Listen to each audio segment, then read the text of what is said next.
AP news పై శ్రీకాకుళం జిల్లా ఇచ్చాపురంలో బుధవారం వేకువజామున 3 సెకండ్ల పాటు సంభవించిన భూకంపం దాటికి కొన్ని ఇళ్ల గోడలు వీటలు వారాయి.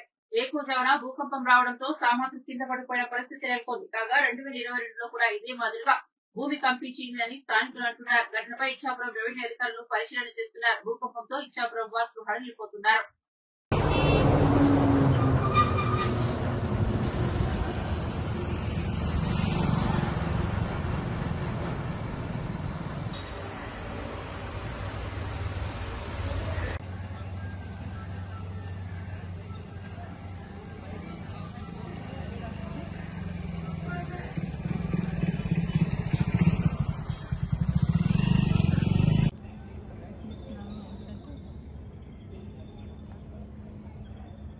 कर रहा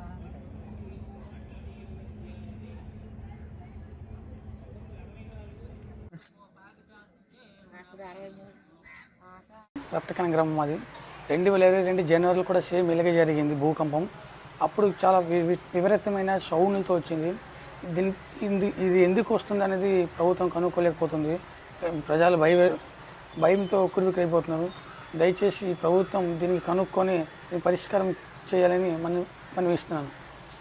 పేరు పరశురాంబేశ అండి. మాది రత్తకన్న. సేమ్ 2022 ఇలాగే సేమ్ భయంకరంగా విపరీతంగా వచ్చింది. ఇలాగే భూకంపాలు జనాలు చాలా భయపడ్డారు. ఈ ప్రభుత్వం మరి దీనికి ఏది చర్య తీసుకోవడం లేదు.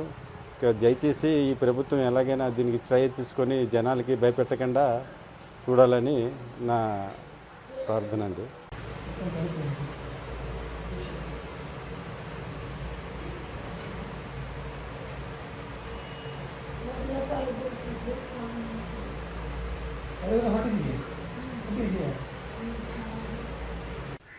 నా పేరు ఎంపౌలు, ఇచ్చాపురం వాస్తవాన్ని. ఈరోజు 3 గంటల 40 నిమిషాలకి భూమి అనేది కంపించడం జరిగింది. ఎటువంటి ఆస్తి నష్టం కానీ ప్రాణ నష్టం కానీ జరగలేదు. అదేవిధంగా మనం గమనించినప్పుడు గత 2 సంవత్సరాల కిందట పలుమార్లు భూమి అనేది కంపించడం జరిగింది. దాని ద్వారా ప్రజలు చాలా భయక్రాంతులయ్యారు, చాలా ఇబ్బంది పడ్డారు. దీనికి సంబంధించి అధికారులు, దీనికి సంబంధించిన డిపార్ట్మెంటు ఎందుకు అలా జరుగుతుందో ప్రజలకు ఒక మరియు సమాచారం తెలియచేయాలని మనవి చేస్తున్నాం. దీనికి సంబంధించి ప్రజలను అప్రమత్తం చేయాలని మనవి చేస్తున్నాం. ఈ దృష్ట్యా ఎటువంటి ప్రజలకి ఆస్తి నష్టం కానీ ప్రాణ నష్టం కానీ జరగకుండా కాపాడే బాధ్యత ప్రజలు మరియు ప్రభుత్వానికి ఉంది. నేపాల్ ప్రభుత్వంలో చూసినప్పుడు గతసారి కాఠ్మండులో చాలా ఇబ్బంది పడ్డారు. చాలాసార్లు ఆ భూకంపం రాక మునుపు హెచ్చరిక అనేది వచ్చింది, కానీ ఎవరు నిర్లక్ష్యం చేశారు కనుక అక్కడ చాలా భారీ భూకంపం వచ్చి చాలామంది చనిపోయారు, చాలా ఆస్తి నష్టం జరిగింది.